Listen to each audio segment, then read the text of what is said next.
What's up, friends? We're going to start something new today, so we're going to get that going with a little bit of conversation, starting with our 7 elements of art. Please repeat these 7 words after me.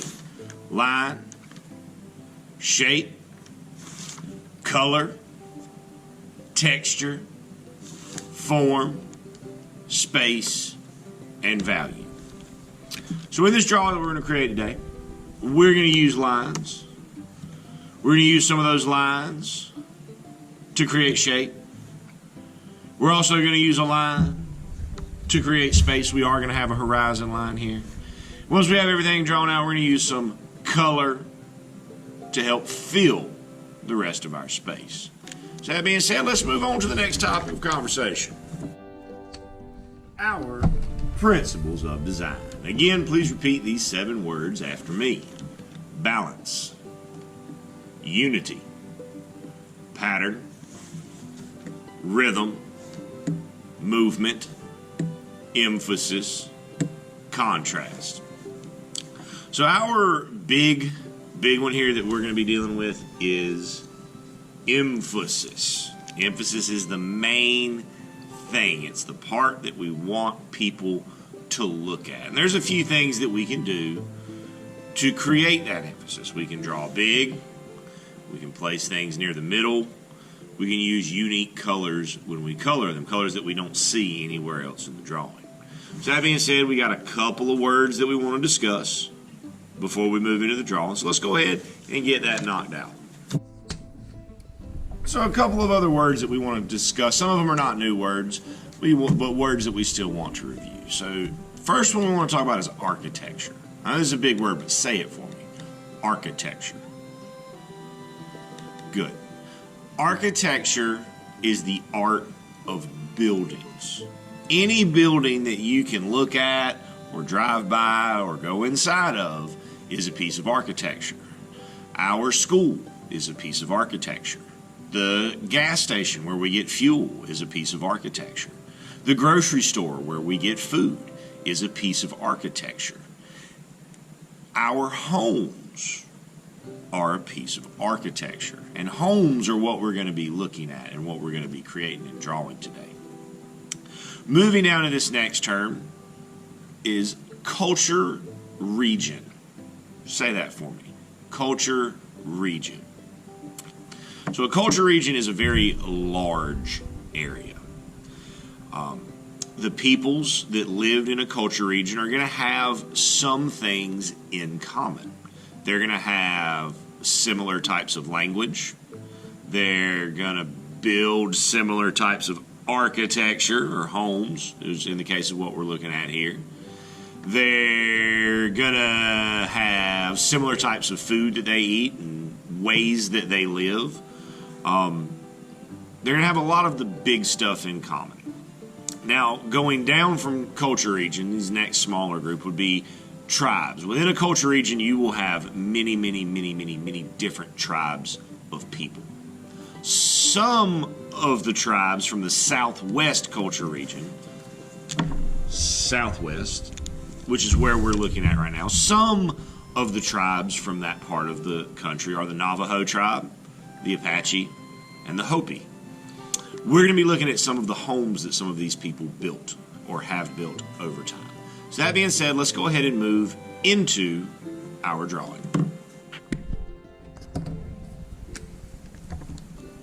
One other word that we want to discuss is mesa. Mesa is a natural rock formation, which is it looks kind of like a mountain with the top chopped off. It'll have usually very steep sides with a flat top. We see a lot of mesas in the southwest area, southwest culture region, southwest part of the country where we are looking. Now, that being said, let's move into the drawing.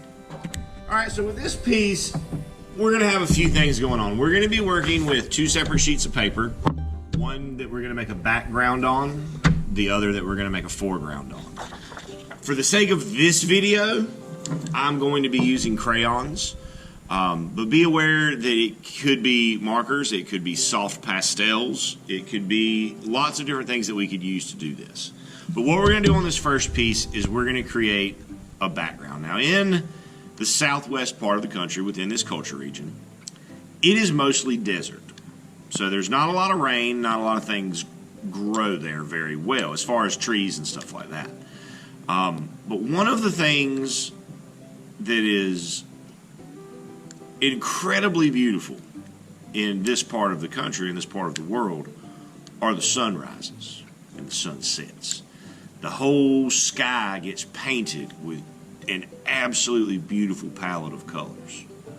So what we want to do is try our very best to create that same kind of beauty and that same kind of brightly painted sky. So we're going to do that not by coloring, though. We're going to use our media, these crayons, a little bit differently.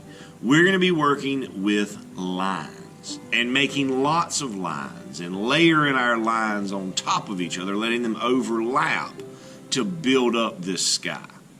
So we want to start with our warmer colors, our yellows, oranges, reds. The finished drawing will be in landscape. I am going to turn my paper a little bit right now, though, because it's easier for me to do it when my paper is this way. Because we want all of our lines to go across the page. I'm not being too precise or too exact with how I do this. Just putting lines.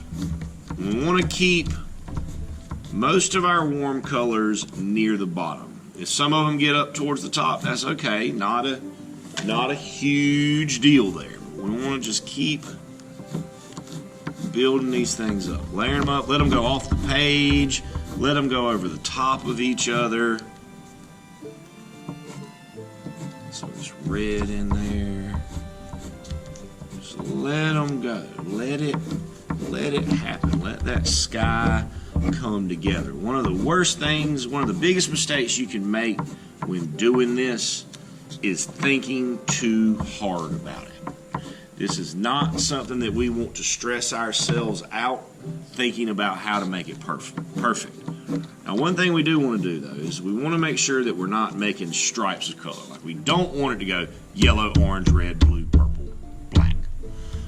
We want these colors to kind of mix in and be overlapping each other. So I put a little bit of purple down lower.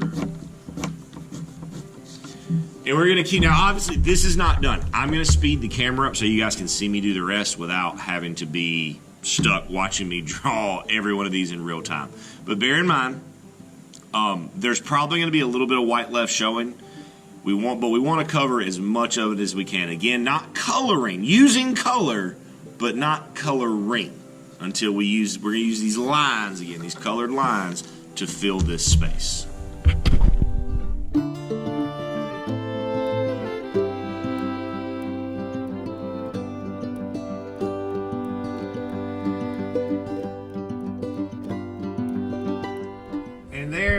We have a really pretty looking sunrise, sunset kind of sky. And again, you know, all we did was make lines. But by using those lines, by controlling the direction of those lines, and that's a big deal here, making sure all the lines go the same way and they all go across the page is a really big deal for doing this. If our lines are going up and down or every which way, we're not going to get these results like this that we're looking for. Now, for now, we're going to set this piece to the side.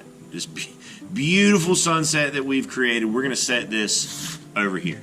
And we're going to take a look at this second piece of paper. Now, of course, if you're here with me, I'm going to give you a brown piece of paper. If you're at home, use what you've got access to, and that'll be fine. So what we want to do here, this is where we're going to create our Pueblos and our mesa. And we're going to start off with creating that mesa. Now, I am going to, I think I probably need to draw with a crayon here so that you guys can see it. But remember that you guys need to be drawing with a pencil. Maybe we can see the pencil. Let me see. No, can't really see it. So I'm going to do this with a crayon. Again, you guys remember we always want to draw something out with a pencil first. I'm just going to use the crayon so that everybody can see what we're doing. So what we're going to do first is we're going to create our mesa for where our pueblos would be built. So to do that, we want to start at the edge. We want to make a curved line up to the very top of our paper. We want to come to the other side. We want to make a curved line up to the very top of our paper. So that creates our foreground. When we cut this out in a few minutes, we're just going to be cutting right on those two lines right there that we made. Everything else we're going to keep. So when these pueblos were built, when these peoples were looking for places to build their homes and to build their communities and to build their pueblos, their mud brick homes, their adobe homes, they were looking for places that could provide them with shelter. So a lot of the times we see these pueblos in these canyons and in these caves and in the faces of these mesas where they have some protection from the sun, some protection from the wind, and some natural shelter from the caves and the overhangs. So what we want to do is we want to create a shape. I'm not going to say the name of a shape because I don't know that this shape really has a name. But we want to create a cave-like place for where we can go and build our pueblos. Again, you guys with a pencil. Now in here, when we look at these pueblos, we put them right over there. When we look at those, what shape do we see? What shape are these homes built in? Yeah, so we see some squares, yeah, and we see some rectangles. Absolutely right. So that's what we want to be using, and we want to stack these up and build this little community. And as I do this, I kind of like to imagine, who lives in each of these homes. And I like to imagine what they might be doing. Are they getting ready to go farm and tend the fields of corn? Are they grinding the corn into something that can be eaten? Are they cooking or preparing? Are they hunting? Okay, we have illumination. And these are just things that I like to consider because we have to think it's these people lived very, very differently than we do. They had a very close connection to the land. They depended on the land and they were stewards of the land. They took care of it. They did not take more from the land than the land could support. And that's something that in modern times we've gotten away from. We don't always show or have that deep respect and that connection to the land, and that's unfortunate. Something that I definitely envy these people for. We want to make sure we give some doors, a way into the pueblos. Maybe we even add some ladders coming up the side. Totally up to you. We want to build this up, build up this town, this community, stack them up in a way that you like. And then we're going to go into it with some color. Now, if you're here with me, I'm going to give you some special crayons to use for this, some construction paper crayons. If you're at home, then use, of course, whatever you've got. And these construction paper crayons, they look very much like a regular crayon. The difference is that the difference between these and these is that these crayons have much stronger pigments in them. Pigments are the things that give the media its color. Because they have much stronger pigments, they will show up better on this colored paper. Now, when we go to color these, we want to start with the pueblos themselves. Now, normally the pueblos would be adobe color, kind of a reddish, yellowish brown color. We're going to make ours any colors that we want to. So take a moment, go ahead, color your pueblos. We can also take our black and fill in this background of the cave or the cutout behind the pueblos as well. So now that we have some color in our pueblos and our cave, we've still got the rest of this space of our mesa that's kind of boring. So we want to spice that up a little bit.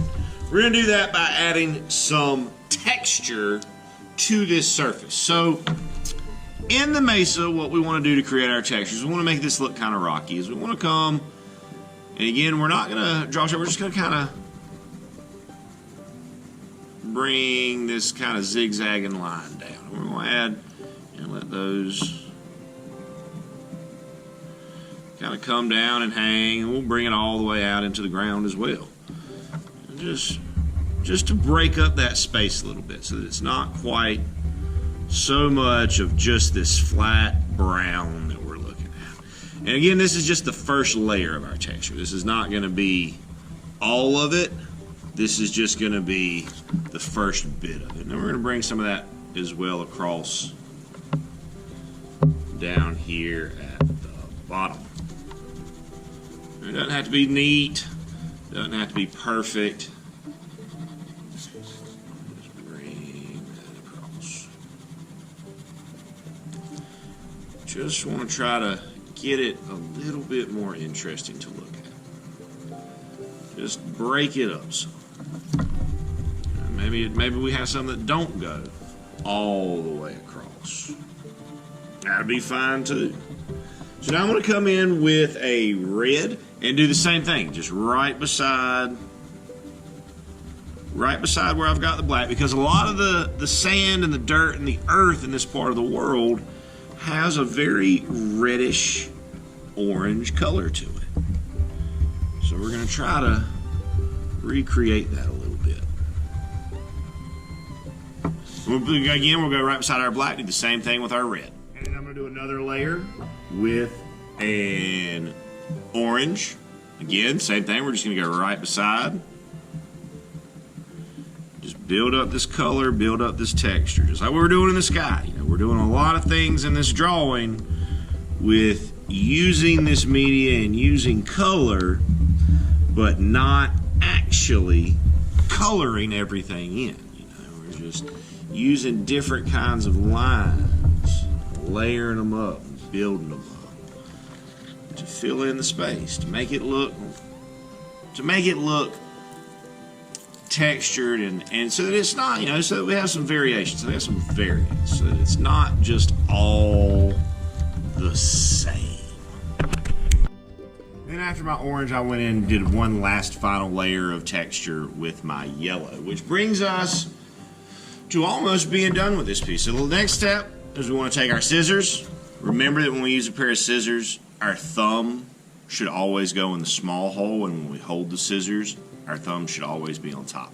We don't want to try to cut like this. We don't have control over what we want to do. We're just going to cut right on this horizon line. Those sides of the mesa, those are going to be our guidelines, but that's also our horizon line. That's where our earth, our desert earth, is going to stop, and where our beautiful desert sunrise sky is going to begin. So we're going to take this piece and flip it over to the back, like so. We're going to give it a generous layer of glue. That could be from the stick or the bottle.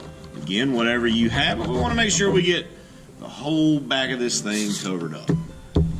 Now, if you're using a glue stick, you do need to work kind of quickly on this part because you want to get it on there before the glue has a chance to start to dry.